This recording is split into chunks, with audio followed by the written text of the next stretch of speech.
Nesse vídeo eu pretendo discutir brevemente os prós e contras do uso da inteligência artificial no estudo da biologia. Eu vou utilizar aqui no vídeo ChatGPT e Gemini, da Google, duas ferramentas de inteligência artificial que estão aí na internet já há algum tempinho. Acredito que todo mundo já esteja mais ou menos bem familiarizados com essas ferramentas. E sem dúvida, acho que todo mundo já percebeu que elas podem ser utilizadas de diversas formas para se estudar, não apenas biologia, claro, mas qualquer assunto, química, física, história, enfim, né? As potencialidades delas são enormes. E eu pretendo justamente aqui no vídeo destacar essas potencialidades e também refletir sobre as limitações. No vídeo, para esse vídeo aqui especificamente, eu vou utilizar essas ferramentas para criar questões objetivas nos moldes ali de Enem, de OABB, Olimpíada Brasileira de Biologia. Então é um vídeo que pode acabar sendo interessante para o público que está se preparando para essas provas. Então vamos começar aqui pelo ChatGPT. Essas ferramentas, elas respondem a comandos. Você digita alguma coisa e envia, e ela responde àquilo que você enviou, certo? Então, eu pensei aqui num comando que eu poderia utilizar para fazer o ChatGPT criar uma questão objetiva de biologia para mim. Eu coloquei assim: elabore uma questão objetiva de biologia sobre qualquer assunto de nível. Aqui você poderia colocar nessa parte aqui do nível fácil, nível intermediário, nível avançado, com 5 alternativas e não me diga o gabarito. E sim, cada uma dessas coisas que eu coloquei aqui numa cor diferente, elas têm uma história por trás delas. É porque eu fui testando, e acabei percebendo que se eu não colocasse todos esses pontos aqui no comando, ele iria criar uma coisa muito diferente daquilo que eu queria. Fazendo esse comando assim, dessa forma, eu, pelo menos assim, eu induzo ele a fazer exatamente uma questão que vai ter 5 alternativas nos moldes de Enem, de OABB, diversos vestibulares por aí. Por exemplo, quando você coloca aqui qualquer assunto, você não precisa colocar qualquer assunto. Qualquer assunto vai fazer ele criar uma questão aleatória dentro da biologia. Mas você poderia colocar aqui, por exemplo, uma questão sobre genética, ou sobre ecologia, ou sobre, sei lá, evolução, o assunto que te interessasse mais. Essa parte aqui do não me diga o gabarito também é importante, porque eu acredito que todo mundo que queira usar essa funcionalidade vai querer utilizar para ter uma questão e tentar responder a questão, né, para treinar. Se ele já colocar o gabarito ali na resposta dele, dá um spoiler, né, e a pessoa meio que perde essa chance de resolver a questão. Então é interessante colocar não me diga o gabarito para que você não tenha esse spoiler. E nos próximos slides eu vou mostrar aqui alguns exemplos de questões que o ChatGPT criou para mim. Algumas delas eu vou colocar aqui em nível fácil, noutras nível intermediário e noutras nível avançado, e vamos ver como é que ele trabalha cada um desses níveis. E sobre essa questão do não me diga o gabarito, tem uma coisa muito engraçada também que aconteceu e que eu vou também comentar ali na frente. Assistam aí que vocês vão ver. Então tá aqui uma questão fácil do ChatGPT. Qual das seguintes... Eu coloquei assim, qualquer assunto, né, como estava lá naquele comando lá do outro slide, né? Uma questão fácil dele. Ele acha que isso aqui é uma questão fácil de biologia. Qual das seguintes opções é a principal função da clorofila nas plantas? Bom, aqui, obviamente, letra C, fotossíntese, né? Eu deveria, né, comentar um pouquinho mais das alternativas. Ele colocou respiração celular, reprodução, fotossíntese, digestão de nutrientes, condução de seiva, obviamente, fotossíntese. Eu respondi para ele. Toda vez que eu coloco um tracinho aqui, é a minha resposta e a resposta dele em seguida. Eu coloquei C, né? A minha resposta.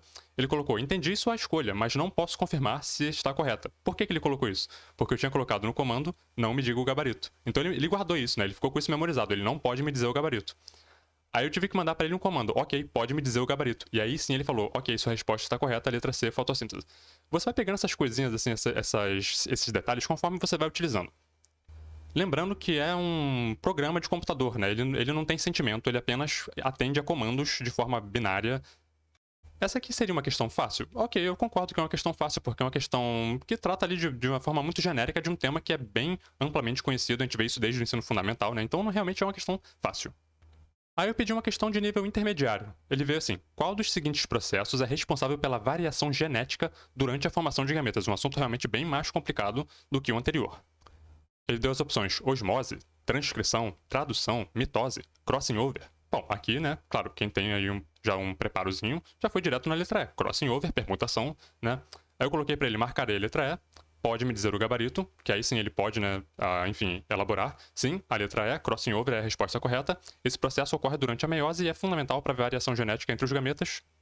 Uma dica interessante também que vocês podem colocar num comando é tipo assim: responde a alternativa, né, marcarei a letra E, me diga o gabarito e explique. E ele vai te dizer o gabarito e vai colocar uma explicação sobre o gabarito, sobre o porquê que a alternativa é a resposta correta.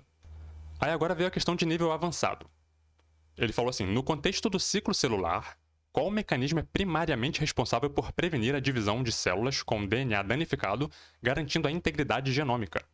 Aí as alternativas: fosforilação oxidativa, nada a ver, né? Splicing alternativo, ponto de verificação do ciclo celular, aqui eu já fiquei, né? Já marquei essa aqui. Tradução acoplada à transcrição, isso aqui parece coisa de que acontece em procariontes, né? a degradação proteassômica, degradação, enfim, de proteínas. E é interessante observar que não apenas a questão ela já envolve um tema mais avançado, como também as alternativas que ele dá já são alternativas que, por si só, todas elas já envolvem também um assunto um pouquinho mais complicado. E se a pessoa pegar cada uma dessas alternativas e for estudando, né, cada uma dessas coisas aqui, a pessoa já aprende coisa pra caramba de biologia, coisas avançadas. A resposta, obviamente, letra C, né, os checkpoints do ciclo celular, a gente fala muito disso aí nas provas da UBB. Eu até fiz o teste, né? Pode dizer o gabarito, explique resumidamente. Ele dá aqui uma resposta, né? A C está a resposta correta, pontos de verificação do ciclo celular. Esses pontos de verificação são checkpoints, a gente fala muito disso. Funcionam como mecanismos de controle que asseguram que o ciclo celular prossiga apenas se todas as condições estiverem adequadas. Enfim, ele faz uma resposta aqui bem completinha. Mas repara que eu coloquei, explique resumidamente. Se eu colocasse assim, explique detalhadamente, ele poderia fazer uma resposta até mais completa do que essa. Eu não pretendo ficar aprofundando nas questões, eu só vou realmente mostrar aqui o checkpoint só para ilustrar, né? O checkpoint aqui que tem nas fases G1 e G2, né? O que também acontece ali na mitose, quando a célula pode ficar estacionada ali em metáfase. Repara que esse aqui realmente é um assuntinho mais avançado, né? Outra questão avançada aqui do ChatGPT. Qual dos seguintes mecanismos é predominantemente responsável pela manutenção do comprimento dos telômeros, olha aí que coisa legal, ó, em células germinativas e algumas células cancerígenas? Legal que ele traz essa coisa aqui das células cancerígenas, né? Bom, ele colocou aqui replicação semiconservativa do DNA, não, né? Reparo por excisão de nucleotídeos. Tudo isso aqui é super importante de pegar cada uma dessas alternativas e pesquisar sobre isso, sabe? Mas qual delas realmente está relacionada com essa coisa aqui do comprimento dos telômeros? A atividade da telomerase, obviamente, né? Ele falou ainda de splicing alternativo do RNA, metilação do DNA. De novo, reforço, é interessante pegar cada uma das alternativas e aprofundar em cada uma delas, porque cada uma delas traz um assunto super importante da biologia e assuntos avançados. Mas a resposta em si eu achei que era uma resposta até bem simples, né? Letra C, atividade da telomerase. Eu pedi também uma explicaçãozinha para ele aqui. E ele fala ali, né, de forma resumida, claro, mas ele poderia fazer uma resposta mais elaborada. Telomerase, enzima que adiciona sequências repetitivas ao DNA, aos extremos dos cromossomos, os telômeros, né? E, enfim, compensando assim o encurtamento. E ele traz aqui no final também aquela coisa das células cancerígenas, que tem também um aumento ali da atividade da telomerase, o que aumenta a vida útil, digamos assim, dessas células, por isso que elas podem se replicar com... Ele coloca aqui até indefinidamente, né? Realmente aumenta muito o potencial de replicação dessas células. Na formação de um tumor, isso aí acaba sendo um fator ali de agravamento do quadro. Porque se elas não tivessem essa atividade aumentada da telomerase, os telômeros eventualmente iriam encurtar tanto que elas não conseguiriam mais se replicar. Enfim, achei muito interessante a forma como ele traz o tema. O tema realmente é um tema avançado, a questão achei uma questão fácil. Interessante isso, né? Outra avançada aqui de ChatGPT. Essa aqui eu gostei demais dela. Na biologia molecular, qual mecanismo é responsável por introduzir diversidade no repertório de anticorpos durante a resposta imune adaptativa? E esse assunto aqui realmente não tem como correr. Isso aqui é complicado pra caramba, é um assunto super avançado da imunologia. Ele colocou aqui tradução alternativa, não. Reparo por excisão de bases, ele coloca muito isso aqui, né? Splicing alternativo também não. Recombinação somática. E aqui realmente assim, se a pessoa nunca estudou, ela fica perdida, né? Modificação pós-translacional é a recombinação somática, que é aquela recombinação lá que a gente estuda, né? É um tema pouco comum, por isso que acaba sendo um tema muito difícil. A gente não tem muito contato com isso aqui no ensino médio, muito menos no ensino fundamental. Na faculdade a gente vê um pouquinho mais, na imunologia, né? Aquela coisa do VDJ, né? As regiões ali dos receptores ali, dos linfócitos. Como eu disse, eu não tenho pretensão de aprofundar aqui nesses assuntos, mas eu vou colocar leituras aí na descrição. Eu sempre coloco aí um linkzinho com algum material legal sobre o assunto, para quem quiser aprofundar, né? Eu tô realmente assim só mostrando aqui a estrutura das questões que o ChatGPT criou e como que ele aborda o que é um assunto simples, o que é um assunto intermediário, o que é um assunto avançado em biologia. Bom, mas nem tudo são flores, eu vou mostrar para vocês agora uma questão que eu pedi pro ChatGPT, que ele, enfim, apresentou, e que eu não gostei muito dela. Eu achei que ela tinha ali um problema, e eu vou comentar agora sobre ela. Eu vou mostrar lá no próprio ChatGPT. Essas questões que eu coloquei aqui no slide é porque eu tinha feito anteriormente no ChatGPT, e acabei apagando a conversa porque eu nem pensava que eu ia fazer vídeo sobre isso. Eu apenas copiei e colei elas num arquivo de Word, achando que um dia eu iria usar, né, enfim. Mas aí agora eu decidi fazer o vídeo e aí já tinha apagado lá. Então eu fiz aqui no slide, agora eu vou mostrar uma questão lá no próprio ChatGPT para mostrar um probleminha que teve na questão que ele criou. Bom, eu estou mostrando aqui agora a interface do ChatGPT. Eu fiz o esqueminha de novo, né? Eu fui pedindo para ele criar questões. Aqui eu pedi para ele criar uma questão fácil, ele veio com essa seguinte questão. Essa aqui não é problemática ainda não, tô só mostrando algumas que ele fez anteriormente, que eu até gostei das questões. Qual dos seguintes é um exemplo de célula procariótica? Célula vegetal, célula animal, bactéria, claro, né? Célula muscular, célula nervosa. Ok, o gabarito correto seria a letra C, bactéria. Perfeito, legal. Só que aí ele veio com essa aqui. Eu pedi uma questão objetiva de biologia sobre qualquer assunto, de nível intermediário, 5 alternativas. Ele falou, qual dos seguintes processos é responsável pela produção de ATP em células eucarióticas? E as alternativas que ele deu. Glicólise, fotossíntese, ciclo de Krebs, fosforilação oxidativa, fermentação. Eu fiquei olhando assim, e claro, né, já com uma mentalidade um pouco mais crítica. Eu sei que ele quer que eu responda a letra D, fosforilação oxidativa, que é onde a maior parte do ATP é produzido no metabolismo aeróbico, certo? Mas, assim, é produzido ATP na glicólise? É. É produzido ATP na fotossíntese? É. No ciclo de Krebs? Sim. Então, assim, aqui você tinha pelo menos quatro alternativas, né, melhor dizendo, onde é produzido ATP em células eucarióticas. Fermentação não produz ATP, ela apenas recicla lá o NADH para poder, né, na glicólise, poder ser produzido ali ATP. Claro que na glicólise é produzido muito ATP? Não, pouco ATP, né? Fotossíntese também não é assim um grande processo produtor de ATP. Ciclo de Krebs é a mesma coisa, produzem pouco ATP, mas é produzido ATP. Então a forma como ele redigiu aqui o comando da questão levou essa questão a ser uma questão inadequada. Porque tecnicamente A, B e C produzem também ATP. Claro que a letra D, fosforilação oxidativa, é a que mais produz ATP de todas elas. Mas ele teria então que reescrever o comando da questão para ser assim, qual é então o principal processo responsável pela produção de ATP, né? Aí eu comecei a bater boca com ele, eu falei, mediu o gabarito, ele falou que era a letra D, fosforilação oxidativa. Eu respondi assim, mas glicólise, ciclo de Krebs e fotossíntese também produzem ATP, ainda que em menor quantidade. E ele começou a ficar todo sem graça, né? Ah, você está absolutamente correto, todas essas vias produzem ATP, mas a fosforilação oxidativa é o principal processo. Ele próprio reconheceu que ele teria que reescrever o comando da questão para ficar mais adequado. E a redação, digamos assim, a forma como ele redigiu novamente a questão continuou errado. Ele colocou assim, qual dos seguintes processos é responsável pela produção de ATP, principalmente através de transferência de elétrons em células eucarióticas? E aqui a gente volta a ter um problema, porque tanto na fosforilação oxidativa quanto na fotossíntese, a fase clara da fotossíntese, você vai ter ali também uma cadeia transportadora de elétrons, e o ATP que é produzido na fase clara da fotossíntese é pela passagem de elétrons nessa cadeia transportadora, com fosforilação de ADP no final lá pela ATP sintase. Eu respondi para ele, mas na membrana dos tilacoides também ocorre a produção de ATP por transferência de elétrons durante a fase clara, blá blá blá. E de novo, ele começou, né? Você está absolutamente correto, não sei o quê. E, enfim, ele tentou de novo refazer a questão. Qual dos seguintes processos é responsável pela produção de ATP, principalmente através de transferência de elétrons e fosforilação em células eucarióticas? O ATP que é formado lá nos tilacoides também é por fosforilação, entendeu? Aí eu coloquei aqui, mas a produção de ATP na membrana do tilacoide também se dá por fosforilação de ADP através da passagem do próton pela ATP sintase. Enfim, vê que eu fiquei um tempo aqui, né, tentando negociar essa questão com ele, mas ele sempre fazia um comando, enfim, que continuava errado.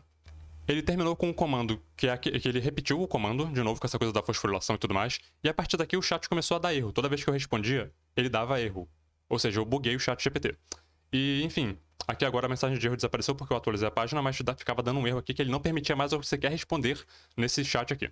Essas coisas acontecem às vezes, então isso aqui a gente já tem que ficar atento. Olha só, essas coisas podem acontecer. Então eu chamo a atenção aqui pro fato de que quem está se preparando aí para Enem, para OBB, quando for usar inteligência artificial desse jeito aqui que eu estou explicando, é bom estar com o professor aí do lado, pelo menos assim, acessível, né, para você de repente mandar a questão para ele e ele revisar, né, porque senão você pode estar estudando errado. É muito importante ter o senso crítico de que essas ferramentas podem cometer erros. Aqui está aqui embaixo, ó, ChatGPT pode cometer erros. Considere checar as informações. Ele te dá uma vantagem de te dar, né, um banco. Eu vou até colocar no slide depois ali um banco quase infinito de questões inéditas de biologia. Sim, mas essas questões podem vir de maneira, pelo menos assim, um pouco incorretas. E é bom, então, você estar sempre acompanhado de alguém aí, um professor, um especialista, né, alguém às vezes da família que sabe biologia. E também de livros, óbvio, né? Para você sempre verificar o que ele está te colocando ali em termos de pergunta, de gabarito, para você saber se isso realmente está correto. Agora, essa questão aqui que ele fez estava errada? Ela era uma questão ruim, né? Mas ela não estava assim de todo errada. Só o problema dela qual que era? Ela tinha a primeira lá, né? A de lá de cima, ela tinha quatro questões que poderiam ser, quatro alternativas que poderiam ser ali corretas, porque todas elas havia produção de ATP. Então eu percebi, depois de pensar bastante, que o problema aqui estava no meu comando, né? Eu coloquei um comando genérico demais, que levou ele a fazer uma questão que tinha mais de uma resposta correta. Eu vou falar um pouquinho mais disso daqui a pouco. Agora vamos falar um pouquinho de Gemini, que é a inteligência artificial do Google. Vamos ver como é que foram as questões que eu coloquei assim um comando. Vou até mostrar aqui agora. O comando que eu utilizei elabora uma questão objetiva de biologia sobre qualquer assunto, de nível fácil, médio, intermediário, tanto faz, com 5 alternativas. E como eu já dei a entender, né, eu acho que esse comando que eu estava utilizando aqui, tanto para o ChatGPT quanto para o Gemini, ele está ainda incompleto. Eu teria que elaborar um pouquinho mais nele para ele ficar mais preciso. Então a questão fácil aí do Gemini. A fotossíntese é um processo essencial para a vida na Terra. Ela faz uns comandos assim, um pouquinho mais assim elaborados, né? Na vida na Terra, realizado por organismos autótrofos, como plantas. Qual a alternativa que indica a organela responsável? Então, citologia, né? A organela responsável pela captação da luz solar na fotossíntese. É o citoplasma? Não. Vacúolo? Não. Parede celular? Núcleo? É o cloroplasto, letra E, obviamente. Comparando lá com a questão fácil do chat GPT que falava de clorofila, a gente nota que tem aqui um padrão, né? Vocês reparam que tem uma coisa similar? Aparentemente, questões de citologia que envolvem organelas, especialmente as organelas da célula vegetal, aparentemente eles consideram como sendo questões fáceis. Questão de nível intermediário da Gemini. A meiose é um tipo de divisão celular fundamental para a reprodução sexuada, pois garante a variabilidade genética dos gametas. Qual alternativa descreve corretamente o processo de meiose em relação à mitose? Lembra que a questão intermediária lá do ChatGPT era sobre crossing over, né? Então, assim, existe realmente uma similaridade na forma como elas pensam. Bom, letra A. A meiose ocorre em células somáticas, enquanto a mitose ocorre em células germinativas. Incorreto. Ambas as divisões celulares resultam em células com o mesmo número de cromossomos que a célula-mãe. Tá errado. Isso aqui é apenas a mitose, né? Na meiose, o número de cromossomos é reduzido pela metade, ok, na primeira divisão, reducional, enquanto que na mitose, os números de cromossomos é mantido constante. Isso aqui está correto. Letra D. A meiose envolve apenas uma divisão celular, enquanto a mitose envolve duas. É ao contrário, né?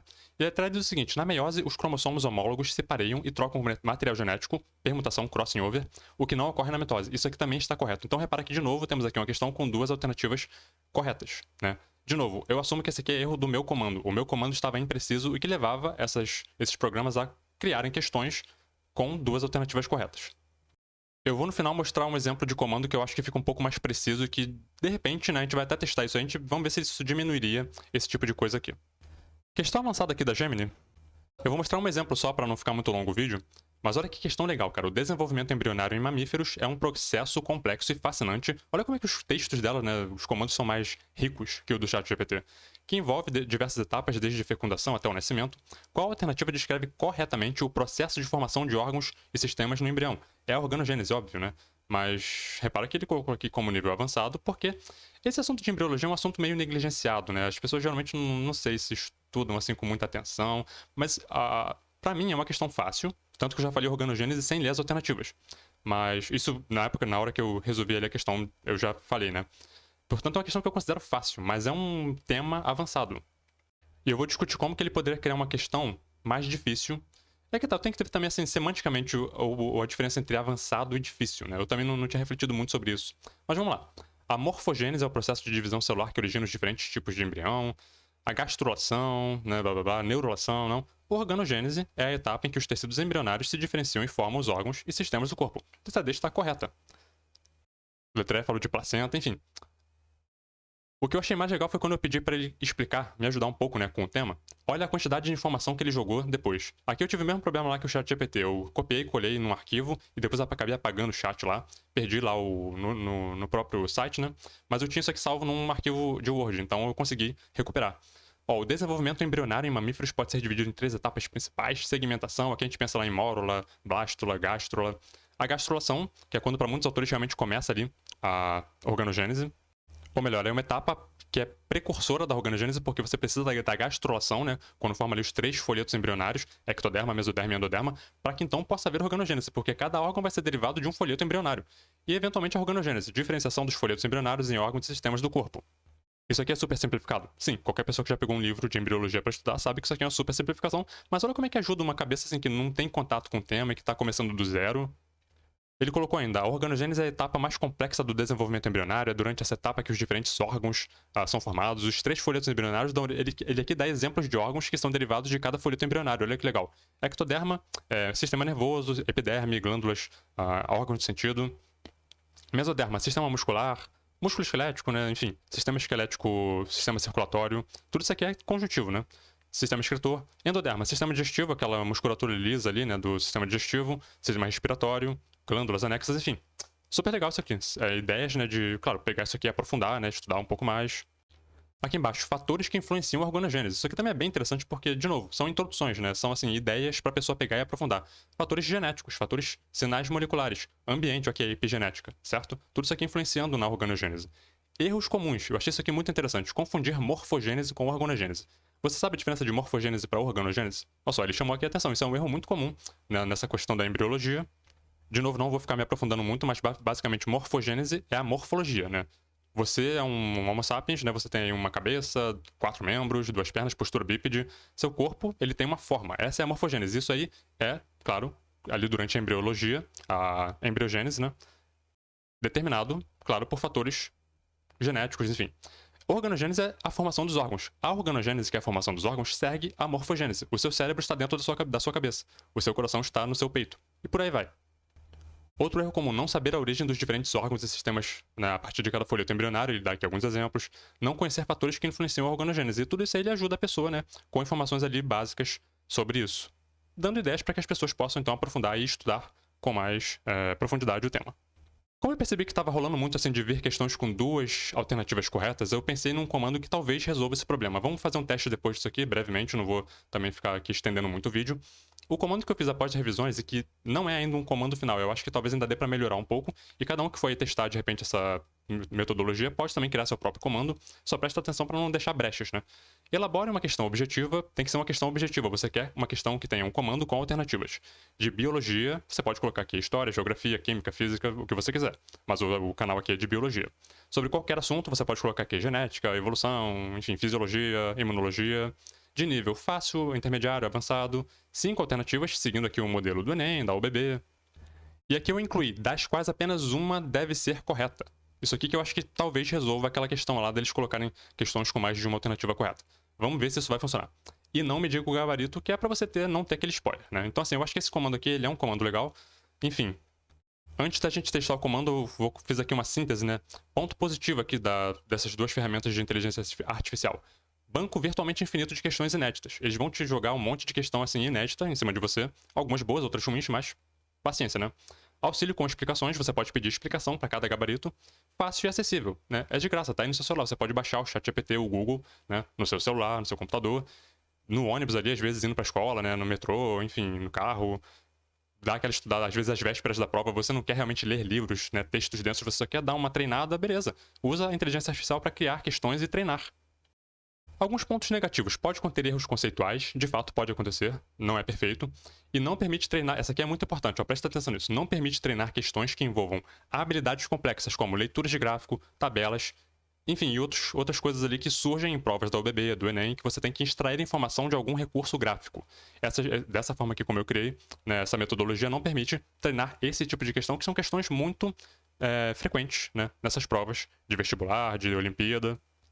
Mas tendo isso em mente e fazendo um balanço geral assim da situação, né, eu acho que é legal a pessoa tentar, né, dar uma chance para a inteligência artificial, por essa questão aqui de que você vai ter muitas questões ali para você treinar, questões inéditas, sempre com o auxílio de um professor, de algum especialista do seu lado, para te indicar, né, para te orientar, se, enfim, até mesmo como você pode aprofundar determinado assunto, qual livro você pode utilizar, algum material online. Eu sempre coloco aqui nos meus vídeos links, né, para, enfim, sites que têm recursos pedagógicos, didáticos, que é para justamente aumentar o repertório de todo mundo que assiste aqui os vídeos, de, enfim, opções de materiais online que a pessoa pode utilizar para estudar.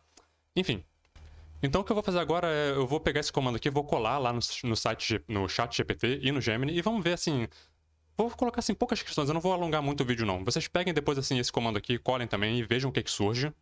Só pra gente brincar um pouquinho aqui, vamos ver o que surge disso aqui. Então eu criei aqui um novo chat, colei ali o meu comando, coloquei aqui uma questão de nível fácil, tá? Só pra gente ver aqui como é que vai acontecer. Eu achei uma questão engraçada, vamos ver. Qual a função principal do sistema circulatório humano? Transporte de oxigênio apenas? Distribuição de nutrientes apenas? Olha como é que ele resolveu essa questão aqui da apenas uma ser correta, né? Remoção de resíduos metabólicos apenas? Claro que não é apenas, né? Obviamente não é. Transporte de oxigênio, nutrientes e resíduos metabólicos? Só pode ser a letra D. Controle da temperatura corporal. Bom, eu pedi, me diga o gabarito, ele disse, o gabarito é a alternativa D, transporte de oxigênio, nutrientes e resíduos, como eu havia previsto.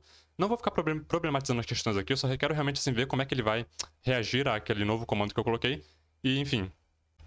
Beleza, agora eu coloquei aqui de nível intermediário e ele veio com essa aqui, ó, qual o processo pelo qual as células obtêm energia a partir da glicose. Aquela mesma coisa que a gente já discutiu lá atrás, né? Gliconeogênese, fosforilação oxidativa, glicólise, fotossíntese, respiração celular. Repara que ele repetiu, né, aquilo que eu já discuti anteriormente. Ele vai colocar aqui que é a letra B, quer apostar? Bom, eu errei e que bom que eu errei, porque eu ia justamente apontar que a letra E estaria também correta, né? Respiração celular, obviamente, é o processo no geral, né? A respiração celular, o metabolismo energético aeróbico, né?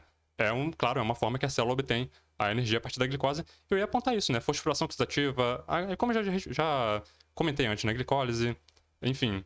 A gente poderia ficar discutindo aqui que haveria possibilidade de que essas outras alternativas também estivessem corretas. Lembrando que o metabolismo anaeróbico, né, a fermentação, ela é uma glicólise. Então, assim, a gente tem que ter esse critério. Mas, ok, ele colocou a letra E, me surpreendeu. E que bom, porque é justamente comentar que, né, eu ia fazer aquele comentário crítico. A letra E, obviamente, está correta também.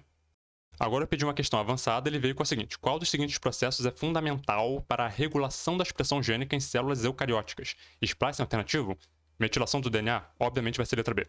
Nem li as outras. Vai lá. Replicação semiconservativa, transcrição reversa, mutação pontual. Letra B, obviamente, vamos ver como é que ele sai dessa aqui. Pedi para ele me dizer o gabarito, ele colocou letra B. Agora eu vou pedir para ele explicar esse gabarito. Vamos ver como é que ele vai explicar esse gabarito.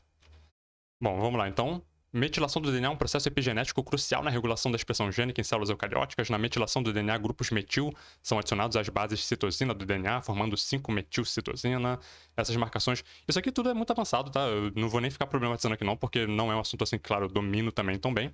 Mas eu tô querendo ver assim, como é que ele trabalha os assuntos, como é que ele responde, né, aos comandos. Quando o DNA está altamente metilado em regiões específicas, isso geralmente está associado à supressão da expressão gênica nesses locais. Enfim, portanto, a metilação do DNA desempenha um papel fundamental. Legal, gostei da explicação dele. E vejam que é uma ferramenta, então, né, que, enfim, tem como ajudar. É bom ter sempre um professor do lado para orientar, para ajudar a aprofundar, para tirar dúvida, para dizer, né, se tem algum erro ali. Mas, a princípio, né, utilizando com precaução, com aquele critério, né, aquela cautela, é uma ferramenta super legal. Vamos ver como é que o Gemini sai com esse comando aqui que eu criei agora. Bom, essa aqui é a interface do Gemini. Vamos colar o comando ali. Pedi uma questão fácil, e eles têm obsessão por clorofila em questão fácil. Qual a principal função da clorofila nos vegetais? Armazenar material genético, transportar água e nutrientes, produzir energia através da fotossíntese, controlar a temperatura interna da planta, sintetizar proteínas para o crescimento da planta. Vou colocar aqui, claro, letra C. Repara que a Gemini ela é mais proativa em explicar. Eu não pedi para ela me explicar, eu apenas falei, me diga o gabarito, e ela me deu o gabarito e deu uma explicação também. É uma coisa que você pode ir refinando nos seus comandos, né? Me diga o gabarito e explique, ou me diga o gabarito e não explique. Ela deu aqui uma explicação, né? Razoável, ok. Claro que era a letra C. Interessante. Bom, pedi agora uma questão intermediária. Ela veio com o seguinte: em qual fase da mitose os cromossomos homólogos se separam e migram para polos opostos da célula? Anáfase, né? Prófase, metáfase, anáfase e telófase. Decorem isso, é importante. De novo, eu pedi apenas o gabarito e ela deu uma explicação, né? Bom, anáfase, ok. Mitose é um processo de divisão celular que ocorre em células somáticas, resulta em duas células filhas geneticamente idênticas. Super interessante, né? Legal. Anáfase é a quarta fase da mitose, mitófase, e é caracterizada pela separação dos cromossomos homólogos, pela migração das cromátides irmãs para polos opostos. Enfim, aí ela fala aqui porque as outras estão erradas, né? Vamos ver agora a avançada. Bom, aqui está a questão avançada dela. Qual o principal mecanismo de regulação da expressão gênica em procariotos? Vocês lembram que o ChatGPT fez uma questão praticamente idêntica, só que eles falavam de eucariotos e não de procariotos. E lá a resposta era metilação do DNA, certo? Mas aqui em procariotos, eu vou de letra D, os óperons, que, enfim, é aquele assunto que é super complicado, né? A gente vê isso aqui direto no OBB. O RNA dos procariotos é policistrônico e, enfim, tem toda aquela parafernália lá para você ativar um gene, fazer o RNA, e, enfim, o mesmo RNA pode fazer diversas proteínas. E para você ativar o óperon, você tem ali fator de ativação, tem fatores inibidores. Por isso eu vou de letra D. Agora, honestamente, a dúvida entre letra A, letra D e letra E são dúvidas pertinentes. Eu entendo porque alguém ficaria em dúvida entre qualquer uma delas. Eu vou de letra D e vamos torcer, né? Bom, milagrosamente eu estava correto, fiquei até aliviado aqui. Explicação. Em procariotos, a expressão gênica é principalmente regulada por óperons. Um óperon é um conjunto de genes que são transcritos e traduzidos junto com uma única unidade. A expressão de um óperon é controlada por uma região do DNA chamada promotor. O promotor é o local onde a RNA polimerase se liga e inicia a transcrição. Olha que legal, né? A expressão de um óperon pode ser ativada ou reprimida por fatores de transcrição, blá blá blá, proteínas que se ligam ao promotor. Outros mecanismos de regulação são os principais. Gênica não são os principais em procariotos. Esses aqui outros seriam, no caso, mais para eucariotos, né? Metilação, como a gente viu lá no ChatGPT. Observações adicionais. Óperons são uma forma eficiente de regular a expressão gênica em procariotos, pois permitem que um grupo de genes seja corregulado em resposta a uma única mudança ambiental. A expressão de óperons é um importante mecanismo de adaptação em procariotos, pois permite que eles respondam rapidamente a mudanças nas condições do ambiente. Eu achei maravilhosa a questão, achei muito legal mesmo. É divertido fazer, é legal, né? Você pedir para ele te dar o gabarito e ver se você acertou, se você errou. Claro, né? Que quem já tá mais acostumado com a matéria tem menos surpresa, mas sempre rola uma coisinha que você fica assim, né? Meio apreensivo. Uma questão avançada, realmente. Eu achei essa aqui bem legal, bem avançada, bem difícil. Aquela que faz você realmente, assim, pensar um pouquinho antes de responder.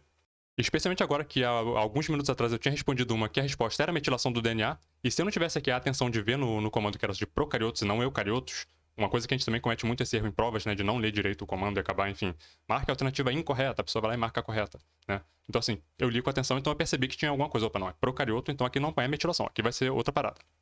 Concluo aqui dizendo que eu fiquei com a suspeita de que o Gemini utiliza aqui um motor de inteligência artificial que tem uma similaridade com o ChatGPT, porque essa questão aqui foi praticamente a mesma questão, né? Só que ele mudou de eucarioto para procarioto, mas é praticamente a mesma ideia de uma questão avançada que fala sobre regulação da expressão gênica.